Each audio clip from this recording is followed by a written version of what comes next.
Hey, what's up guys? This is Antwon here, and today we are taking a look at these Y-3 Qasas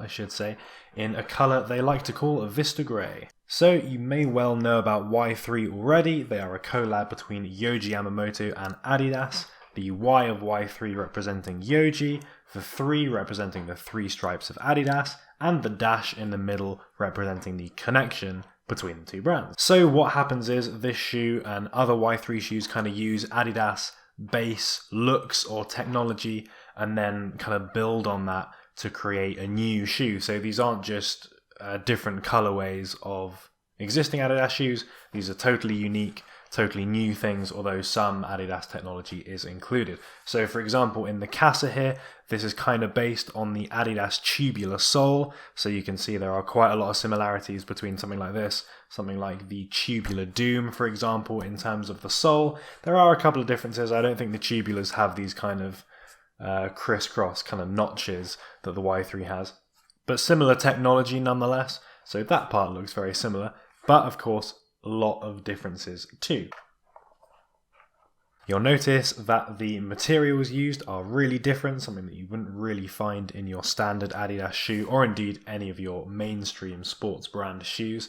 So most of the upper is made of neoprene, that kind of like wetsuit style material, which is quite nice, feels really good when you've got it on. You've also got these kind of mesh plasticky straps here that go over the upper of the shoe, help keep your feet nice and snug. Same story on the back as well. There's not a proper back as such, there's just this strap which is reinforced with this little plastic bit here, which has the Y-3 branding on as well, which is quite nice. There's also Y-3 branding on the sole here, and Yohji Yamamoto branding on the opposite side of the sole. And there are a couple of suede sections as well, so along the toe cap there, this part is suede, just for a little bit of extra reinforcement, helps stop your toe kind of poking through the neoprene as well. And there are little suede sections on the cages either side here also. So obviously this does look and feel very much like a premium shoe, which is good because the price tag is £260, which is quite a lot to ask for. Personally, I didn't pay that much, luckily.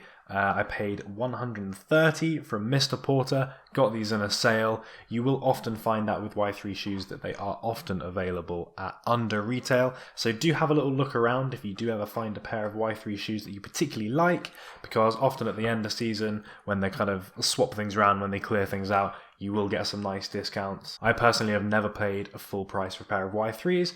I got a pair of Qasa sandals for 50% off, and I got a pair of Retro Boosts for 30% off. In terms of fit, I must say that these are pretty good. I got these true to size. Often with Y-3s, people suggest that you go down half a size for quite a snug fit, especially on the straps. Helps keep your feet in a bit more. I find though, going half a size down on these, you get a little bit of an issue around the top. Your toes kind of like press against the top of the shoe a little bit. So I went true to size. They're not loose by any means. They're just kind of gently, snugly held in there by the straps and the neoprene there. They could be tighter for sure. So I guess it kind of depends on what your preference is, whether you'd rather have a really snug, tight fitting shoe with the possible problem of having it a bit too tight on the toe here, or you do what I did, you get it a little bit looser and then fits a bit better on the toe. Personally, I find it really annoying when shoes are too tight on the toe, so true to size works fine for me. Although these are incredibly comfortable, one thing that you should possibly bear in mind is the back here. Because there's no proper back, there's just this strap with the reinforced plastic. It does feel kind of weird when you first put it on. It feels like your heel isn't really being supported that much. It's not that it's too loose, it just feels quite unusual because there's a bit of give on the back. But you do get used to it, that does become comfy after a while.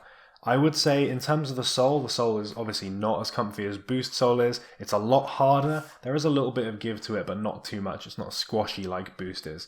So if you're used to wearing a lot of Boost shoes like I am, then you might find these on the sole not quite as comfortable. But to be honest, they're still pretty good. And the upper is very nice and snug and cozy, as I say. So all in all, relatively comfy, I would say, on these. This colour particularly is something that I was keeping a lookout for quite a while. I do think that this colour with the Qasa specifically is really, really nice. I think the grey tones really work well. Everything is a kind of very slightly different grey colour. So you've got like the neoprene is slightly different to the toe cap, which is a bit different to the straps. and then you've got the kind of section on here with a little bit of white. So there's kind of a lot of different tones all kind of playing with each other, which is quite nice, and it kind of brings out the different materials that Adidas and Yohji have used here. So I think in terms of like making this model, this shoe specifically look really good, I think the grey does a really good job of that. So I would definitely recommend this colorway, but also the Qasa is a very iconic shape, probably the most famous of the Y-3 silhouettes. So people are definitely going to know what these are when you wear them amongst other shoe enthusiast type people. I would say perhaps be a little bit careful on the colour, because this doesn't really go with everything. So they're not quite as versatile as the all blacks, for example, which are definitely a very safe bet. But nonetheless, I think they're a really cool shoe and I like them a lot. So that is pretty much it from me on the Y-3 Qasa in Vista Grey. Hope you guys enjoyed taking a quick look at these. I certainly enjoyed them a lot. I will look forward to wearing them. Please leave me a like if you enjoyed this video. I do very much appreciate it. If you have any particularly strong opinions on the Y-3 Qasa, do let me know. I personally really like them, but I know some people totally hate them or they think they're really stupid or whatever. So if you're one of those people, please let me know. Send me your hate. I would love to hear it. And yeah, that's pretty much it. Thanks for watching, and I will see you in the next video.